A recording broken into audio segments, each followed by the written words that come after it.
In a small part of the city west of Washington Square, the streets have gone wild.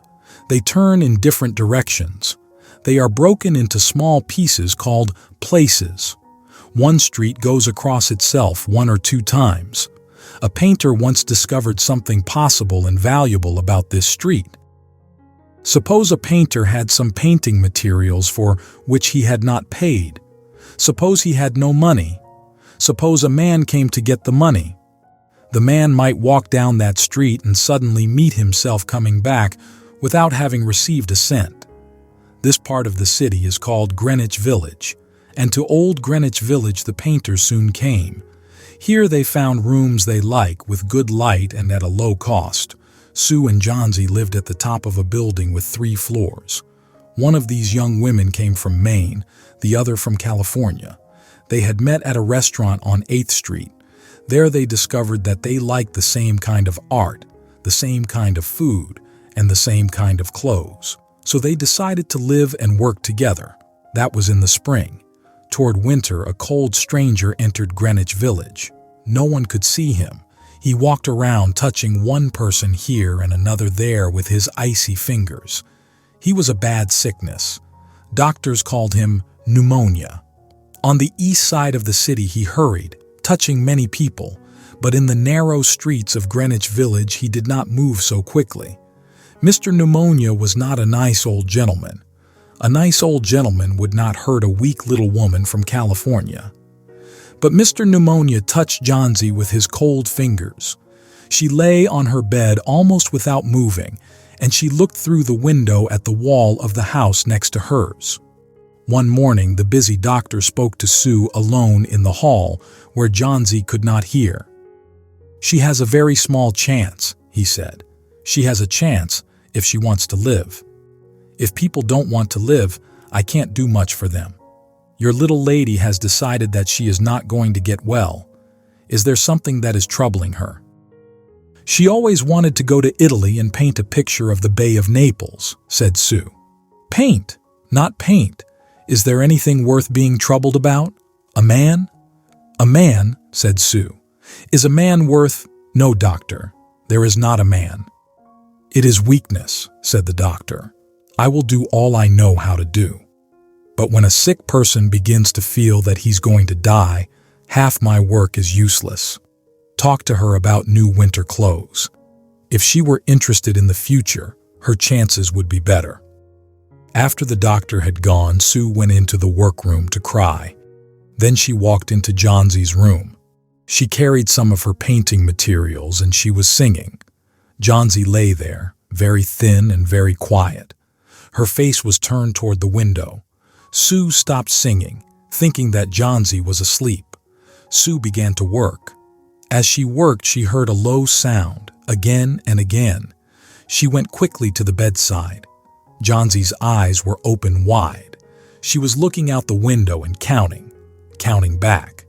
12, she said, and a little later, 11, and then 10, and 9, and then 8, and 7, almost together. Sue looked out the window. What was there to count? There was only the side wall of the next house, a short distance away. The wall had no window. An old tree grew against the wall. The cold breath of winter had already touched it. Almost all its leaves had fallen from its dark branches. "What is it, dear?" asked Sue. 6, said Johnsy, in a voice still lower. "They're falling faster now. 3 days ago there were almost 100. It hurt my head to count them. But now it's easy. There goes another one. There are only 5 now." "5 what, dear? Tell your Sue." "Leaves. On the tree.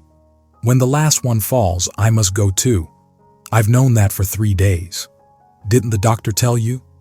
"Oh, I never heard of such a thing," said Sue.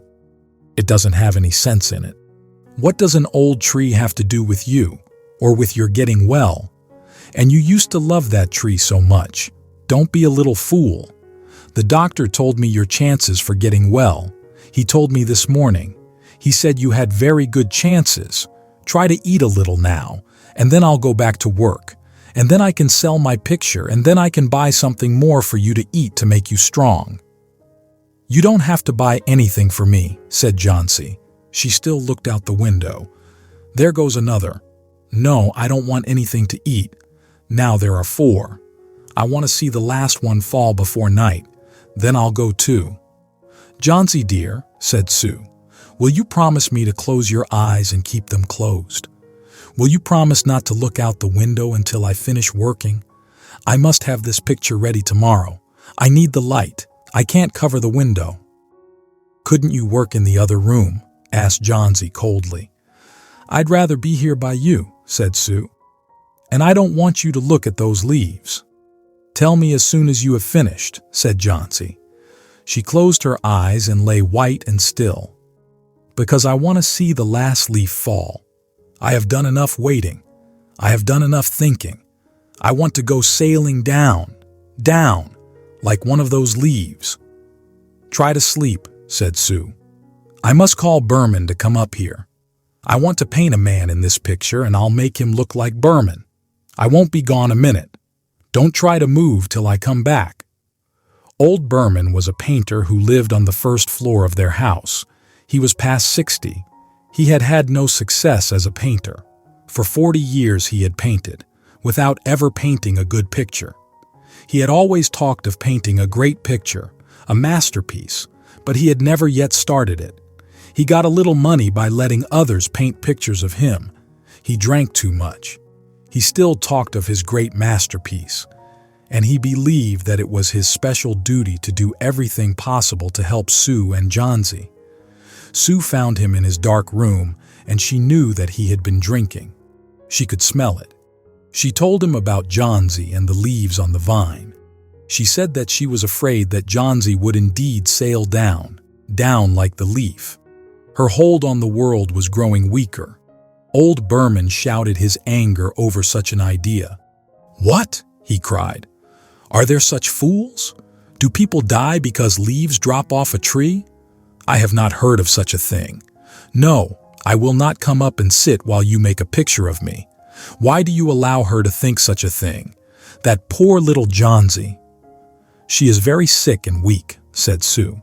"The sickness has put these strange ideas into her mind. Mr. Behrman, if you won't come, you won't, but I don't think you're very nice."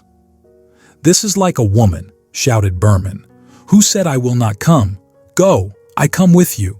For half an hour I have been trying to say that I will come.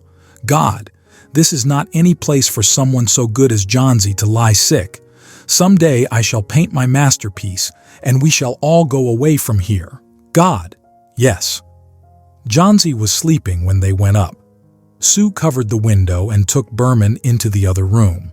There they looked out the window fearfully at the tree. Then they looked at each other for a moment without speaking. A cold rain was falling, with a little snow in it too. Behrman sat down, and Sue began to paint. She worked through most of the night. In the morning, after an hour's sleep, she went to Johnsy's bedside. Johnsy, with wide-open eyes, was looking toward the window. "I want to see," she told Sue.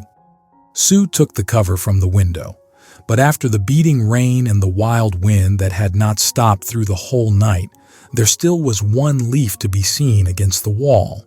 It was the last on the tree.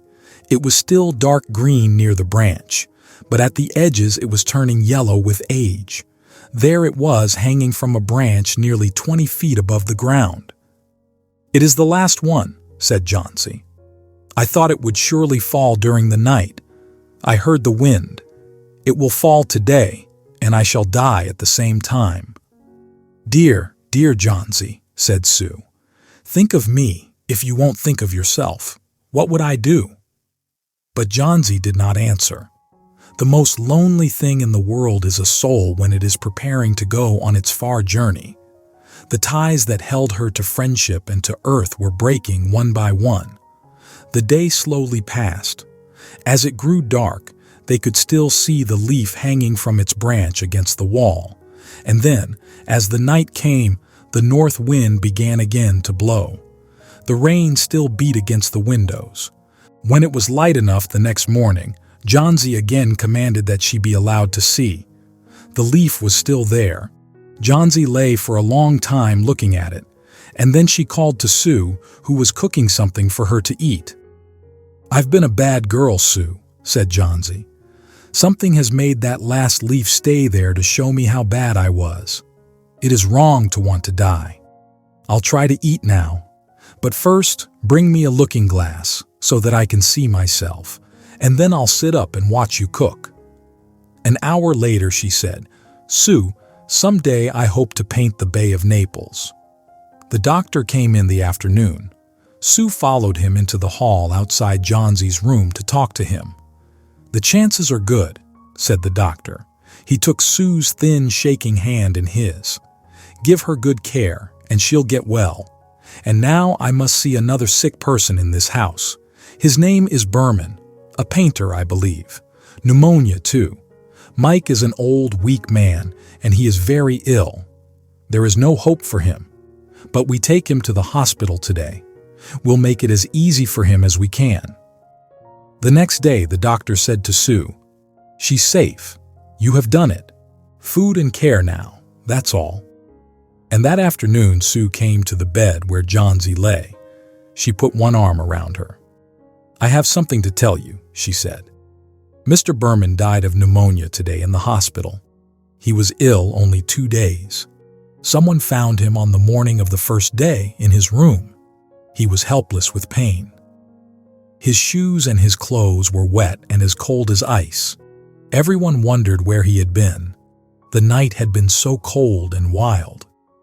And then they found some things. There was a light that he had taken outside, and there were his materials for painting. There was paint, green paint and yellow paint. And, look out the window, dear, at the last leaf on the wall. Didn't you wonder why it never moved when the wind was blowing? Oh, my dear, it is Behrman's great masterpiece. He painted it there the night that the last leaf fell.